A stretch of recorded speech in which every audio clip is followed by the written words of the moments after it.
IVM.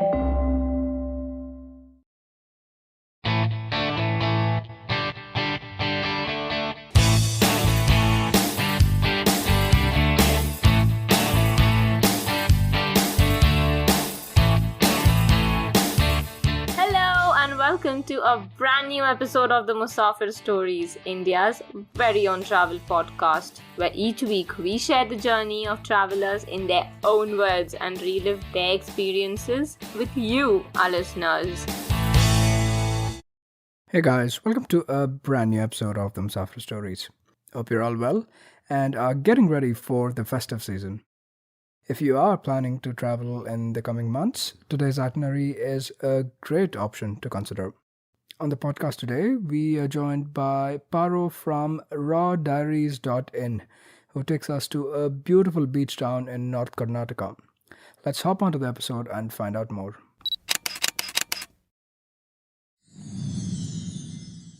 So, with that introduction, we'd love to welcome Paro from rawdiaries.in to the Musafir Stories.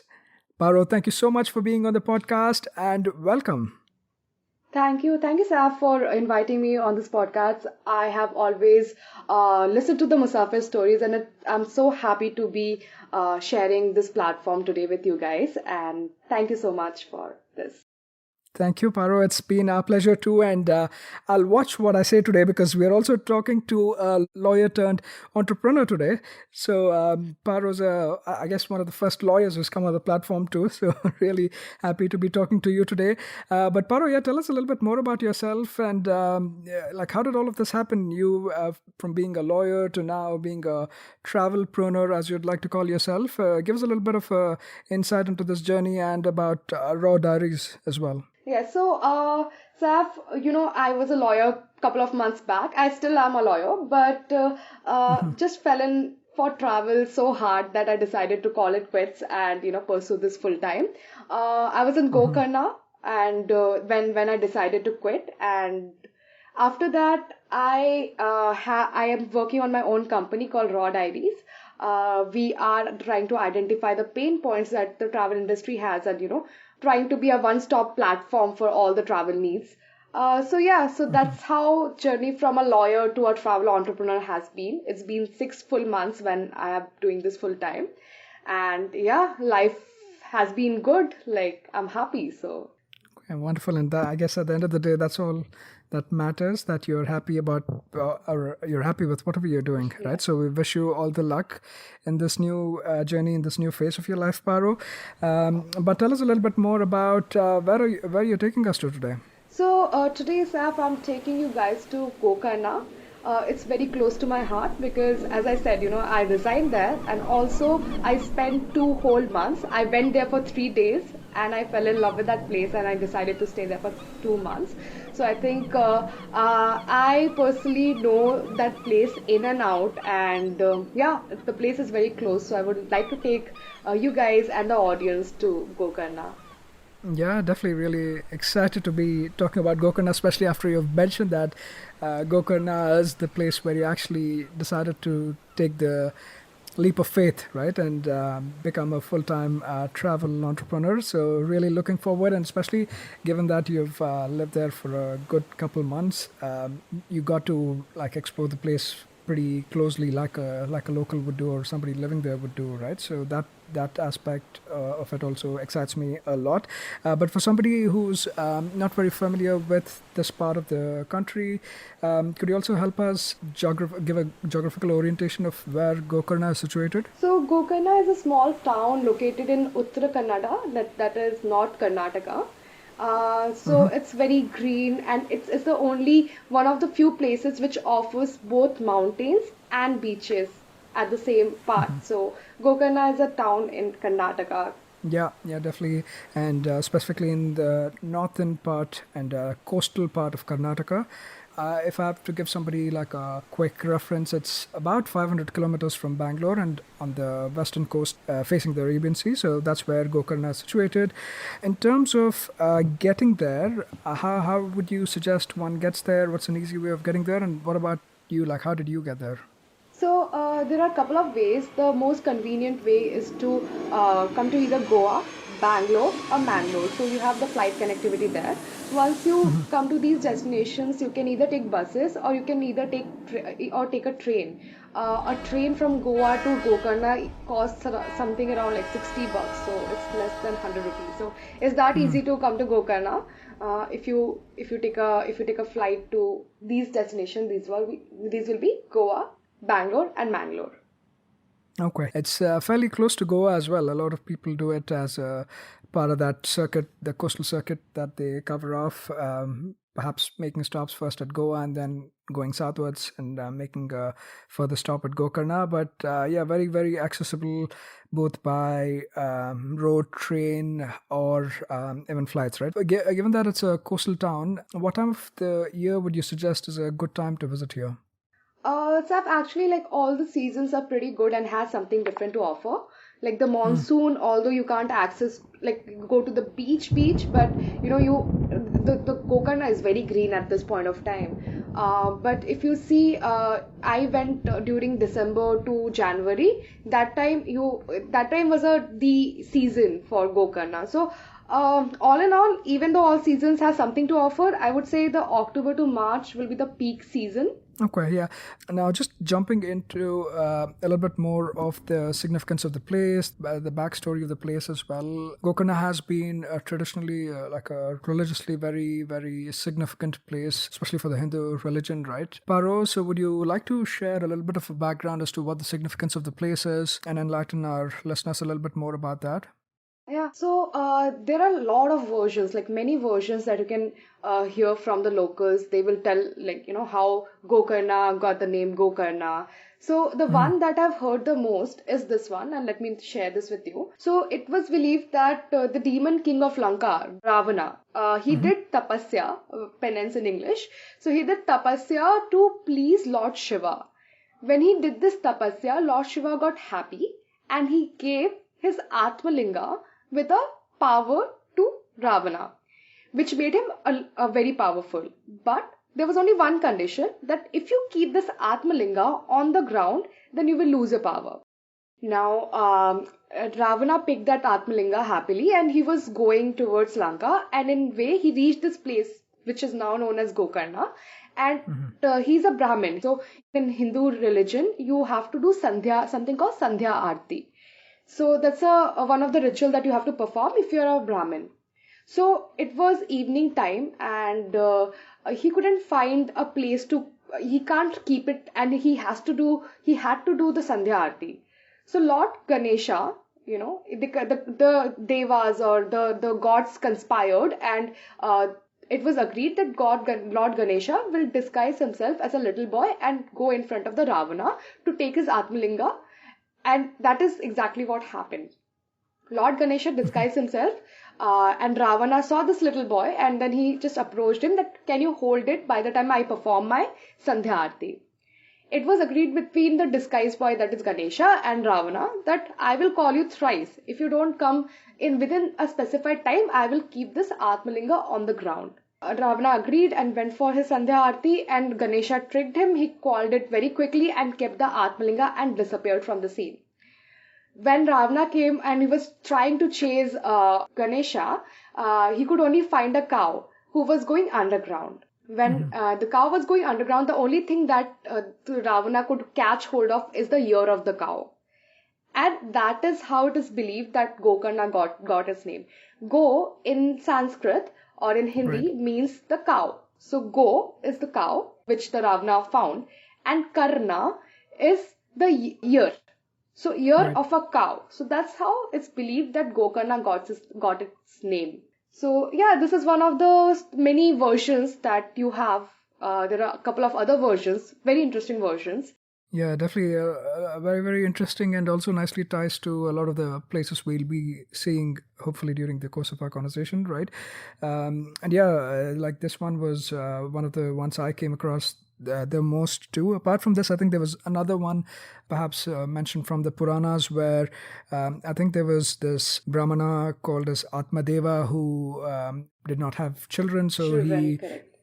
prayed really hard, and like met a sannyasi who he asked this boon of a child from, and the sannyasi provided fruit to give to his wife, and I think his wife, she wasn't too keen on it, just fearing going through the pains of pregnancy. So she fed that fruit to a cow, and baby was born. That was, the cow gave birth to a calf, but it was like in the form of almost like a human baby, except for I think ears of a cow, right? So that was another story that I came across. But but really interesting tales, and kind of ties to some of the places we'll visit, to some of the popular temples we'll visit. So like we mentioned, from a religious aspect, from a spiritual aspect, very, very significant among the Hindu community. And it's also often referred to as the Dakshin Kashi, right? People, especially in South India, they look upon the Gokarna as an equivalent to going to Varanasi almost. So that also is very, very popular.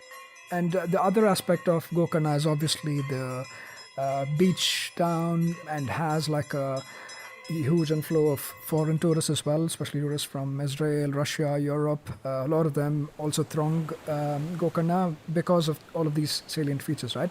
Very laid back, strategic location, nice beaches, plus you have the mountains.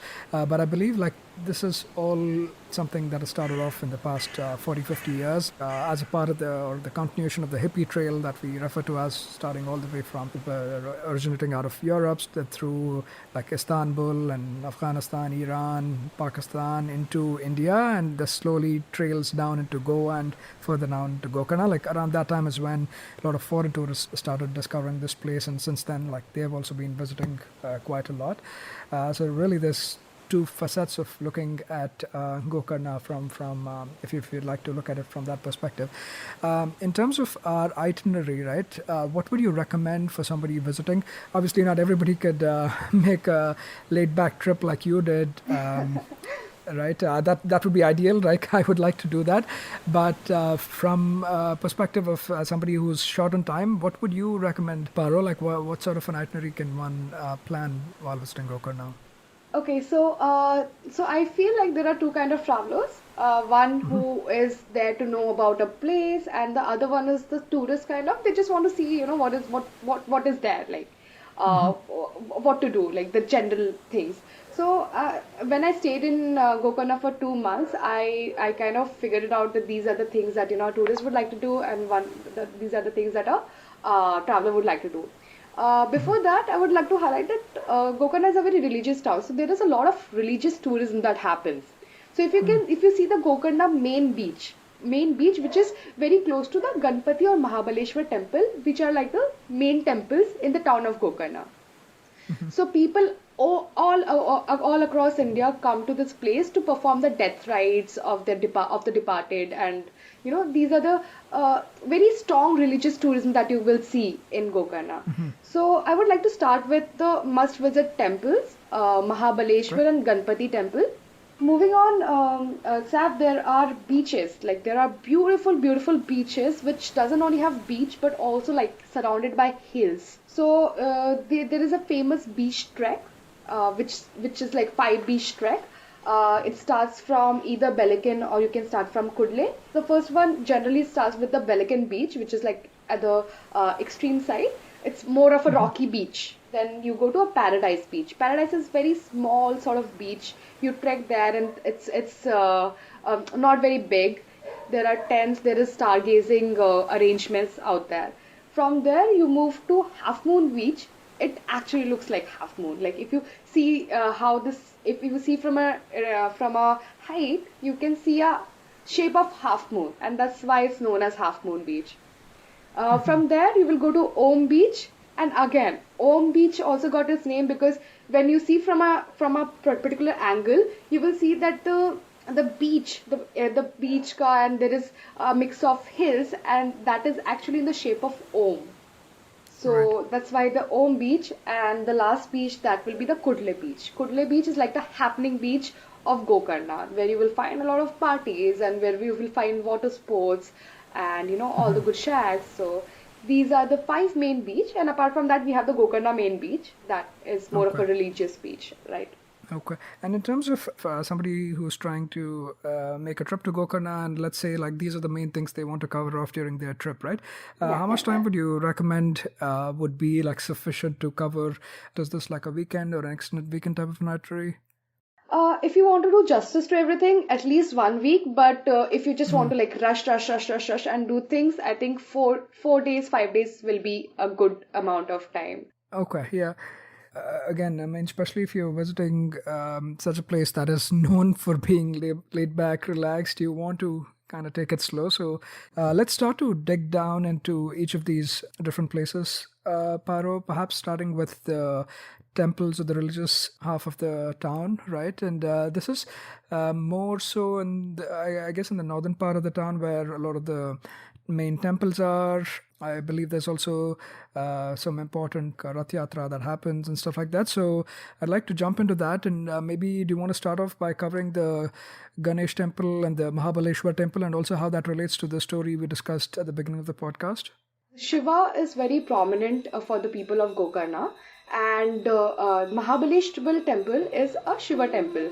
So it's believed that the Atmalinga was placed here, which holds a lot of significance. So you will find in Gokarna a lot of these temples, starting with the Mahabaleshwar temple, the Mallikarjun temple, the Ganpati temple, and there are plenty of other temples. And like if you walk around. I think just a few things to call out, right, about the Mahabaleshwar temple also, like you mentioned, this is where the linga was placed basically or kept by Lord Ganesh, and it is usually recommended that you visit the Ganesh temple, which is not very far off from here. You kind of visit that first. That's where there's a Murti of Lord Ganesh, and this is also very peculiar. The Ganesh temple and the Murti of the god is also very peculiar, that this is Ganesha in a standing form, as against usually like most Ganesh temples you might visit. It is usually in a seated form. This is again tying back to the story where we said that Lord Ganesh was taking the form of a little Brahmin boy, and he was standing holding the Atmalinga. So that signifies that part of the story as well. And the other bit that I also read, which was very interesting as well, was that even the structure of the deity, right, it's also very peculiar in the sense that the legs of the deity are quite small or disproportionate, and it's believed that that is because Ravan struck him on the head, right, in rage, in anger. So he actually kind of went into, or he was kind of smacked a little bit. So that's why his legs are much shorter, and also there appears to be like a little bit of a depression or almost like a bump on the head. Also signifies that basically Ravan hitting him on the head in anger because he had placed the lingam, Atmalingam, down. One thing to also keep in mind for both of these temples is that you will need to be in traditional attire, I believe, right? Especially for men, you'll have to have this dhoti or panche that you say.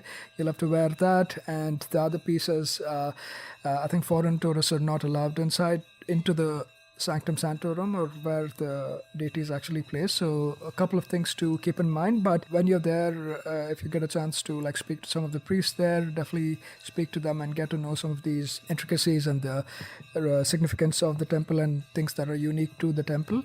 I think easily should be covered off in about half a day between these two temples, right? For even if you take it slowly, Paro. Not really, Saf. Both the temples are placed very close to each other.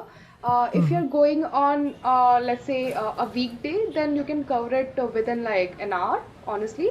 But if you are visiting on a weekend and on a peak time, then it might take more time. As you mentioned, that's correct. Like you have to wear something called dhoti, Right. and only then you can enter the temple. And so you can see a lot of shops outside the temples who are selling this dhoti for 50, or they call it mund in Yeah. the language. So that you have to wear and get in.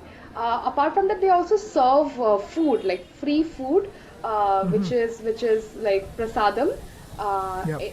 Every afternoon till like evenings, at least 7 or 8 o'clock, and you can have that prasadam, which is really amazing. I had it a couple of times. Yeah, so definitely make sure to carve out some time for the visit of these important temples. There's a couple of other important or very unique temples that I came across. Would you like to touch upon those as well, Paro? One of them was the Mallikarjun temple, which I'm sure you visited also, right? Yes, yes. I mean, this was one of the very beautiful find, and I don't think people who are visiting for 2-3 days actually visit there. But this place had the best aura that one can possibly ask for. There was so much peace, and there was something different in the air. So when we went for the first time, we cycled there. Gokarna, it's very easy to get cycles and roam around. So we cycled to this place, and it's surrounded by coconut trees.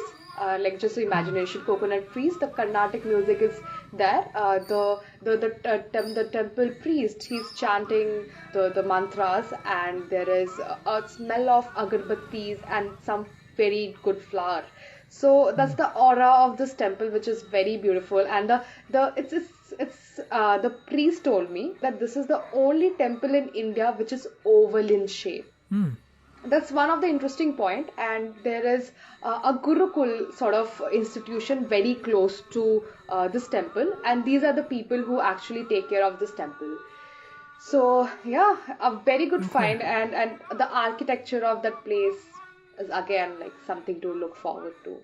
Yeah, definitely. It was a very, very interesting and also much less crowds. Also, at least from what I saw from your videos that you had posted, it seemed very less crowded. But it could possibly be because of the time of the day you were visiting, time of the day, or even the day that you were visiting, right? But it's certainly worth a visit. And thank you for giving such beautiful descriptions of not just what one can see, but also what one can literally smell and feel and listen to while one is walking into the temple. It's beautiful, and we'll link to some of the reels and videos that Paro has put up as well. It's really marvelous. And from a distance perspective, how far away is this from, let's say, the place where the Mahabaleshwar and the Ganesh temples are? Like, how far away is that, or is this like a little bit of a commute to get there? So it's near the Kudle beach, like all these temples, the Mahabaleshwar temple and Ganpati temple. That's just beside the Gokarna main beach. Right. This is more near the Kudle beach or the Om beach, somewhere in between those two beaches. This place is situated. So the distance will be like 4-5 kilometers max, but not much. Not much. Thanks so much for calling this out and giving the beautiful descriptions, Paro. Hopping on to, again, a couple of quick mentions here. One of them was the Ramatirtha or the Rama temple, right? Paro, do you want to give listeners a quick overview of what that is all about? So apart from this Mahabaleshwar Ganpati temple, there you will also find a Ram Teeth and Jatayu Teeth, which is again like located near the Gokarna main beach. All these can be covered in one day. As you said, if someone is doing the religious circuit, so the must visits are like the Ganpati temple, Mahabaleshwar, Mallikarjun, Ram Teeth, Jatayu Teeth, and there is also a Shiva cave, which is like a cave, and it's like there are. If you go down there, there's only one part from where the sunlight is coming in. There is Shiva right there, and you walk. When you're walking, you can actually the bats are there, so bats will just keep coming. So it's actually a very scary but religious sort of place. But yeah, so these are basically the places that you want to visit if you're doing the religious circuit of Gokarna. Yeah. I mean, especially if you're claustrophobic and also have the fear of bats, then maybe give the Shiva cave a pass. But these other places are definitely very, very interesting. The Ramtirth as well, even the structure-wise, it looked very different in terms of almost like a wooden structure, right? And even in terms of its significance, there is this little streamlet of water that comes and it's believed to be very holy. So I see a lot of tourists and devotees who come there. They carry that water back as well. And it's also like right on the beach, right? This temple, like it's almost like on the beach itself. So a little hike of a few steps and you get there. This is the one where I think the story goes back that Lord Ram, after killing Ravan, who was a Brahmin, basically he came here for penance or to wash off his sins, something on those lines, right? That's the Yes. story tied to the space. Yeah, we covered, I think, quite a bit of time going through the religious circuit or religious part of Gokarna, and like we said, traditionally and historically, this has been the main feature of Gokarna, why people have been thronging and visiting Gokarna from all over India, right? But in the past like 30, 40, 50 years, there's also been the beach and the more nature-related aspects of Gokarna that have kind of come into prominence and gotten a lot of attention from a lot of foreign travelers as well. I thought a great way of covering the main beaches was that beach trek that you mentioned at the beginning, right, Paro? That might be like a brilliant way of covering off a lot of these main beaches, and each of these like has some USP to offer. But in terms of that trek itself, how doable is this in terms of time taken? How much time does it take? Difficulty, like is it easy, medium? What do you suggest? Like, can you share some details about that? So this beach trek is not like it's not a very easy trek. There you have to wear shoes, like proper shoes. You can't just walk around. There are parts where you have to like jump from one rock to another, and so it's somewhere between medium and easy trek. But yeah, everyone can do it. Like if you don't have any significant body problems, you can definitely do it. The time, like you have to leave early because otherwise the sun gets really harsh. So we used to leave by 5 o'clock. Since I was there for 2 months, I kind of did this trek so many times. So we used to leave by 5 o'clock, reach 5:30 Pelican, and with like everyone's speed, like the average speed of the group, we used to take at least 5 hours to reach Okay. to Kudle. Okay. Yeah, definitely not a walk in the park type of thing, right? It is a little No, bit no. of like you said, climbs and descents and everything, and also basically it ties back to that point that this is like hills and the beach, almost like the confluence of them. So you're kind of trekking and hiking through a lot of these different terrains too. But a great way to cover off all of the important beaches, like I mentioned. Om Beach, right? Always, especially if you're living in Karnataka, you always hear about this. And Om Beach used to be, even back in the day, very, very popular, at least to the Karnataka crowd. Now, obviously, it's kind of gotten much more attention as well. So, very popular beach. And these days, like Paro mentioned, Kudle Beach is also very hip and happening type of beach. But what are some of the activities that might be an option too as you're visiting some of these beaches? Yeah, before that, I would really like to share one funny thing, okay? So basically, there are 5 beaches, right? And one of them was is Kudle Beach, and it's spelled as Kudle, right? If in 2 months there were more than 10 people who called it Cuddle Beach. So it used to be a funny sort of conversation, and we used to like pick these people up and like, do you want to cuddle? Let's go to Cuddle Beach, sort of thing. So yeah, so that's one funny story. But I yeah, mean, I can't blame them, right? yeah, true that. We used It's to in like the cuddle. same vibe also, but yeah, Yeah, it's Kudle Beach, just for pronunciation Nazis, it's Kudle Beach. yeah. But yeah, funny story there. Yeah, please carry on. You were going to also share about some activities one can indulge in, apart from cuddling, I guess. Correct. So, as I said, that the Gokarna main beach is more about the one side of it is more about religious tourism. The other side of it has like really good, a lot of foreigners go there. It's very far away, but once you reach there, you will get a lot of Israeli, like all the foreigners are at that side of beach, and you will get like really good cafes like Bhagwan Cafe. And then there's this property called the Space. So a lot of good cafes at the end of the Gokarna main beach. So that's why Gokarna. So all the hotels is near this Kudle and Gokarna main beach. For the other beaches, you don't find a lot of people staying or living there. There's just like place of occupation, but the entire population is around these two beaches. Just want to add that. Moving on to Kudle Beach or Cuddle Beach. Apart from cuddling, there is a lot of water sports. The Mystic Paradise, करके there is one. They organize all these water sports, so you can have kayaking there, jet skiing, and name it. Like you have all these the mainstream water sports, but you know what I think makes this stand out from all the kayaking and other water sports experiences that we might have in other places? This particular place offers hills view. So when I'm kayaking, I can actually see a sunset happening behind a hill while I'm in a beach. So like the idea of it sounds so cool. So I experienced that. So that makes it like a kind of stand out from the crowd, and also that it has like really good beach shacks.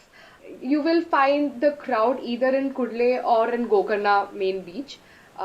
Then we have Half Moon Beach. Half Moon Beach is very, very beautiful, and if you have heard about, the Gokarna is also famous for phytoplanktons. These are bioluminescence. These are basically microorganisms. I'm not sure if they're bacteria or microorganisms, but these are basically kind of organism which grows in the dark. So when there was a lockdown, like 2020, when Corona thing happened, Gokarna was lit in purple color, like purple blue color, because of this bioluminescence, and you can sight it in Half Moon Beach. I So see. Half Moon Beach mein you can't go directly, right? It's not motorable, right?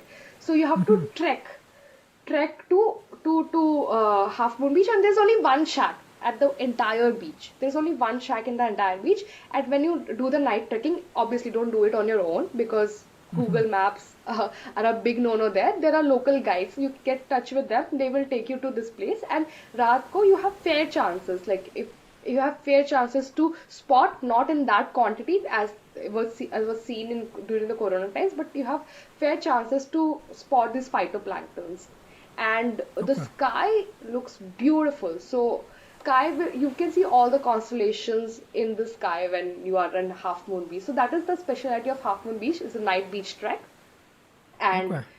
like spotting these phytoplanktons and enjoying the stars. Same for Paradise. Is again a very small beach, not motorable. You have to trek to Paradise Beach, and there are tents. You can stay there, and you have there is a lot of jet ski and water sports there also, but it's like a privately held thing, so you can do that. Om again has water sports. It has a most of the water sports that Gokarna offers, and it's I think not sure there, but I think it also has government players, so the prices are a little cheaper.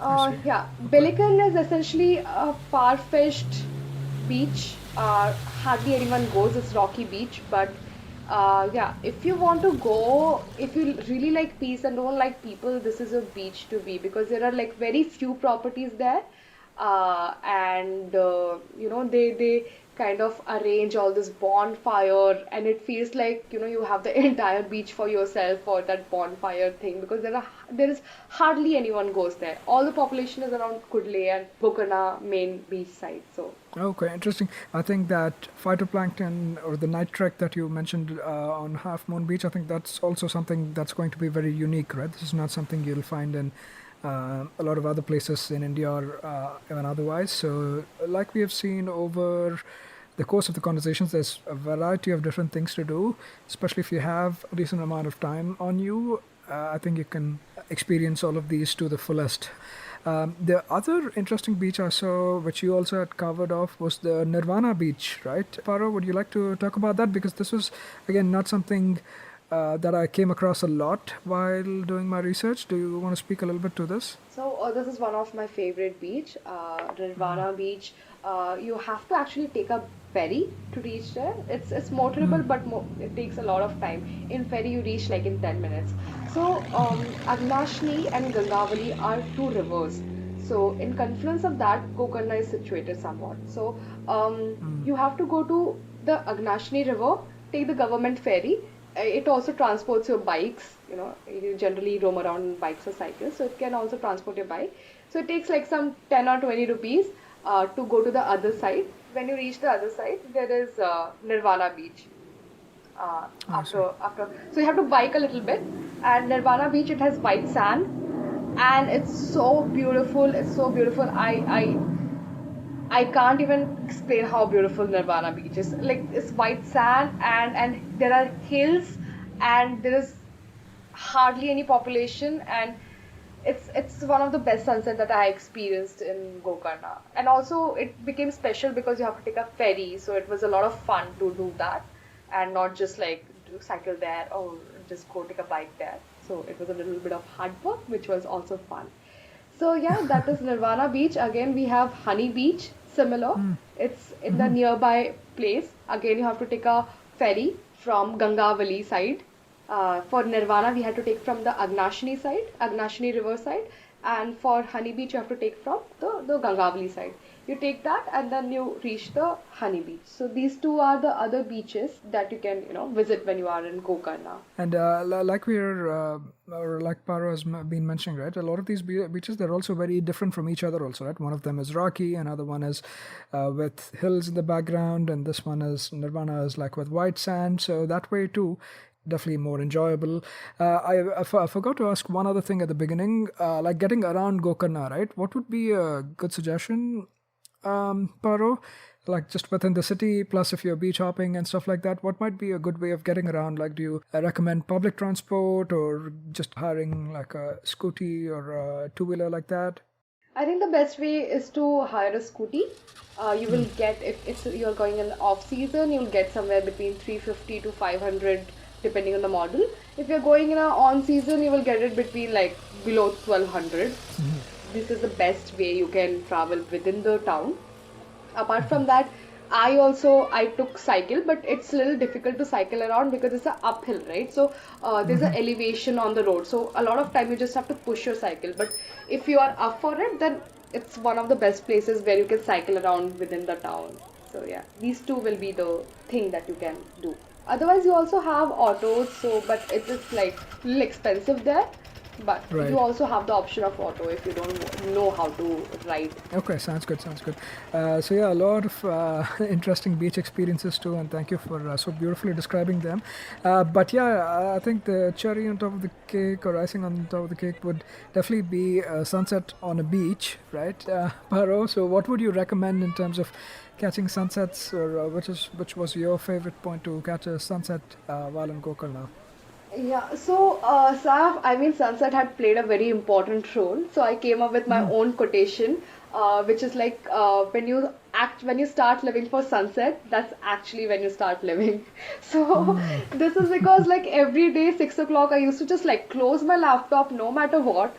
I was like, I'm just gonna go chase the sunset. So sunsets are the favorite. You can obviously, chase the sunset on beaches, but the favorite point that I had was this Kudle hilltop.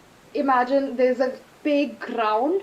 On top of that, you have to climb a little bit, and there's like at that point I went, it wasn't green, so it was all brown, and it looks like there's no one around you, but just you and the sun setting down. And then you can see the ocean, and then you can also hear the ocean waves touching the rocks. So it's a very beautiful experience. So the one point I would suggest is the sunset Kudle Hilltop or Ram Teeth. These two will be the best places where you can enjoy a sunset. Okay, yeah, wonderful. But yeah, nothing like catching a peaceful sunset, and especially in this case, looks like it's from a hilltop while you're just like at the edge of the sea, beach, Arabian Sea. Yeah, so it gives you the best of both worlds, and I can literally feel the wind kind of hitting me in the face as we watch the sunset, right? So I think that's a beautiful experience to have and something to not miss out on. And obviously, if you are a beach person that likes to enjoy, there's a variety of beaches where you can see the sunset as well. So if hilltop is not your thing, definitely make sure you cover it on a beach. I think we've done a very thorough overview of a lot of the beaches and the different activities and the experiences one can enjoy while beach hopping, almost, right? Paro, anything else that you'd like to call out in terms of experiences that are related to the beach side, or you think we're good to move on to the next? Yeah, I think apart from that, a cafe shack hopping is a very must do because you have like best shacks giving you best food.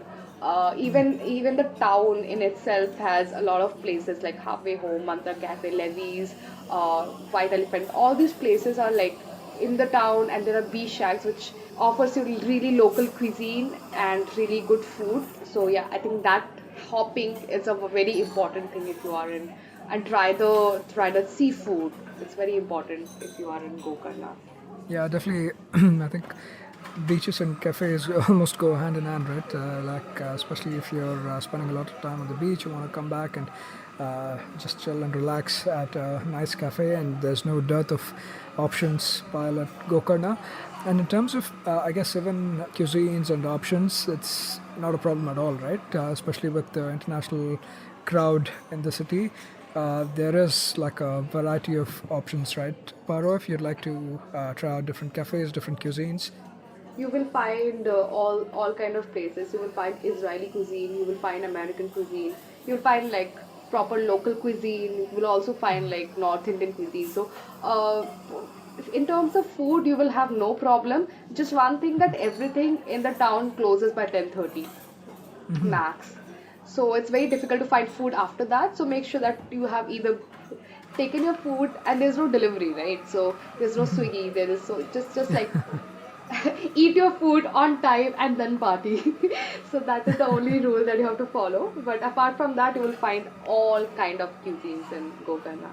Okay, wonderful. Now, in terms of just moving on from the beaches and the cafes, in terms of other things to do in Gokarna, are there other shout outs you'd like to give, Paro, in terms of what one could try out, or even maybe places in the vicinity one could visit? Like, again, if you have an extended itinerary and you have the time, what are some of the other things one can do? These are the things that tourists generally do. Like in a close vicinity, not exactly in Gokarna, but within 100 kilometers of Gokarna, you have something called Mirjan Fort, which is in Mirjan. So it's like Right. an hour from Gokarna, not even an hour. And then you have Murdeshwar, which is like 80 kilometers from Gokarna, which is very famous. It has I'm forgot the number of stories, but it's one of the it's the second highest Shiva statue is there. So for Shiva fans, it's a must go to place. Then you also have Yana caves. Yana caves are like this rock formation, natural rock formations that you have. Very beautiful rock formations. You have to trek a bit, but then again, this is something that you won't see very often. Like I haven't seen apart from Yana Cave. So these are like natural rock formation caves. Then you have Vibhuti Falls.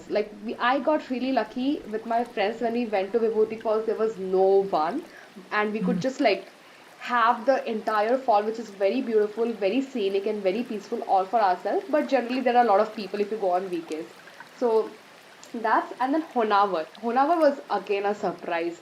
I mean, it gave you the Kerala feels, because there are like palm trees and coconut trees near the river. So when you have the boating option there, which you can book and go. So I went during the sunset time, and it was again very blissful and very peaceful. And you can listen to the voice of animals, insects, birds, and obviously the motor of the boat. But then at times they just close the motor, and then let you enjoy the nature. So I think these are the couple of places that I would like to, like if you're going, and if you're going for some time, please do Yeah. cover these places as well. Yeah, I found the Mirjan fort also pretty interesting, right? And obviously, it's almost like ruins right now in the sense that doesn't have a lot of things within it. It's just the outer walls. But if you go there at the right time, I guess right after the monsoons or something like that, it has Yeah, a very beautiful setting, very right, with beautiful. moss Correct. set on it and all of that. It also has like a very interesting story tied to it. Also, apparently, a queen called Channa Bhairava Devi of Gersopa, basically tied to the Vijayanagara Empire back in the day. She used to rule out of here, and I don't know like how much truth there is to this, but it's believed that she was the longest ruling queen of all time in India. Whatever she ruled for over 50 years, is what it says. So that bit was also quite interesting. She ruled around the 14th or 15th century. If you're making a visit, definitely it's not too far from Gokarna. Gokarna, yeah. Mirjan Fort is something you can definitely visit, and Yana Caves, right? To Paro's point, very unique and very peculiar, right? I also have not seen. I can't really draw an equivalent in India and say like this is like something similar to Yana Caves, right? Very Yeah. unique. So definitely make a point to visit. Almost like two monoliths, right? Besides the cave, they have like two little hill formations too that are very popular in the region. It's very popular in Karnataka, but yeah, a lot of people outside of Karnataka might have never have heard of them too, right? Yana, Yana. I think outside of these, one thing that really stood out for me from your experiences that you have documented on your YouTube channel, on social media, on Instagram, Paro, was this, I think it was a very interesting way of documenting, almost like trying to recreate the journey or places mentioned in a book. Right, that was another project that you covered off during your time in Gokarna. Do you want to give listeners a quick peek into that? So this project is very close to my heart, Saf. I was in this place called Lagoons. That's like one of my favorite cafes. It had like really amazing food, and they also have this collection of books. So Lagoon was a regular for us. Like every day we used to be at Lagoons, and one day I just picked this book from there. It's a book which is written by a Swedish author, Harry Peronius, and he captured the people of Gokarna back in 1988. So you can see a lot of black and white pictures, candid pictures of people from Gokarna, more majorly from the Gokarna main beach area and the Kudle area.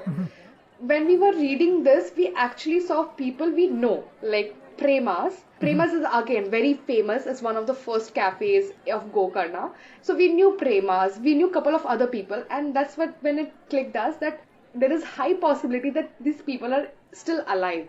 So that's what we did. We took this book and we are like, let's just try to find out few of them.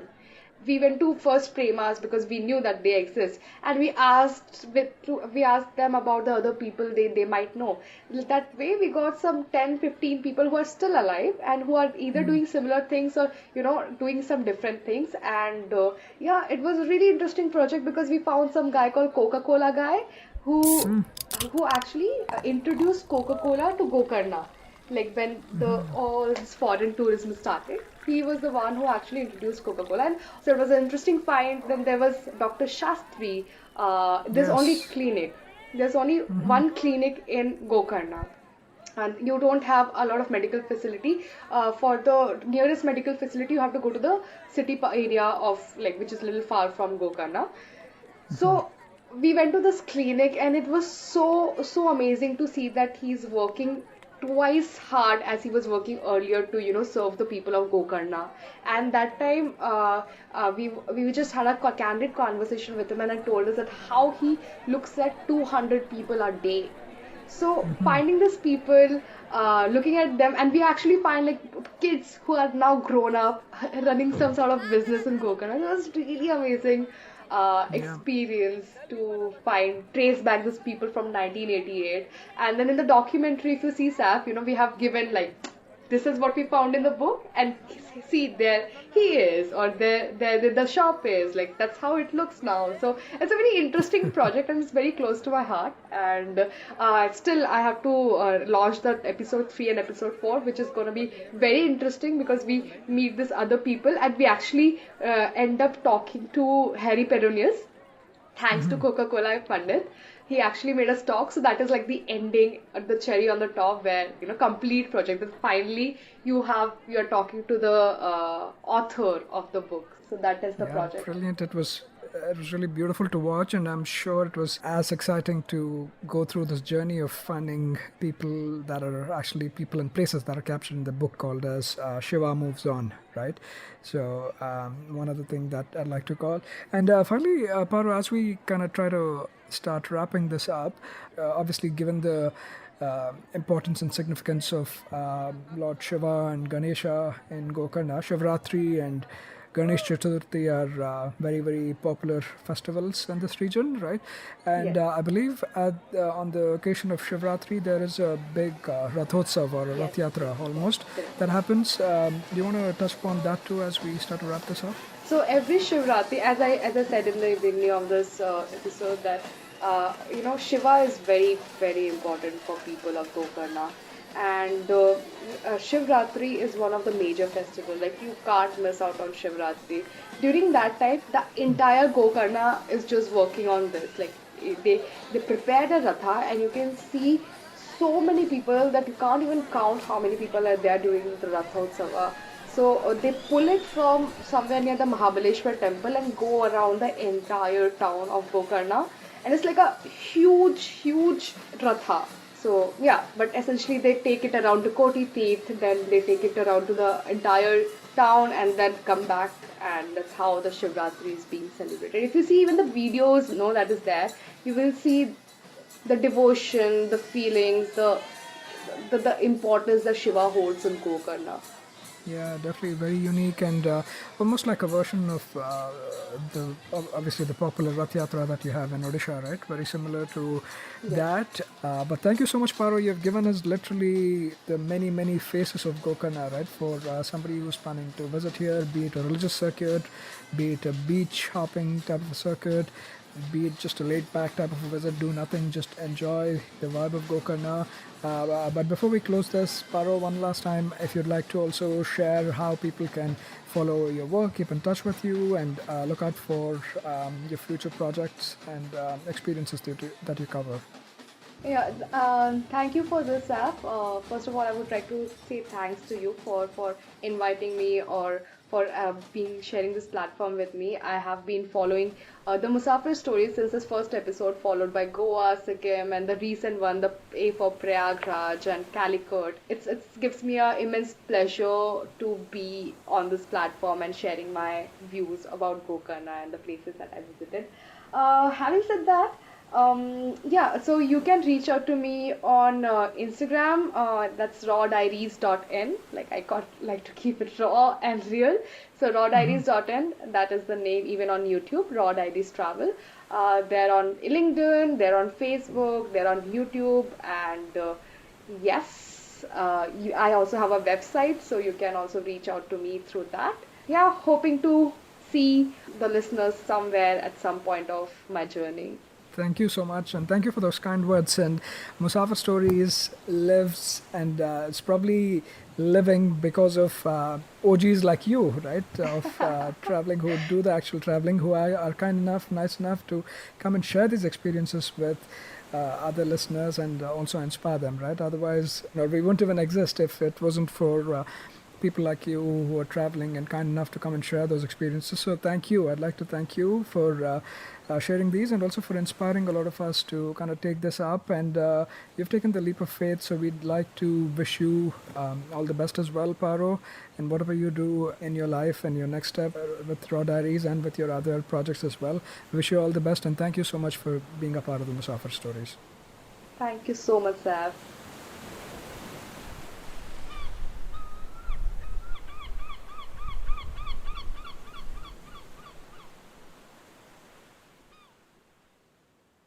That was yet another great episode on the Musafir Stories.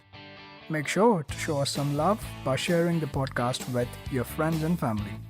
We are on Instagram and Twitter at Musafir Stories. If you like this podcast, don't forget to check out other interesting podcasts on the IVM network. You can listen to us on the IVM podcast app or the website. Follow us on our social media. We are at IVM Podcasts on Twitter and Instagram.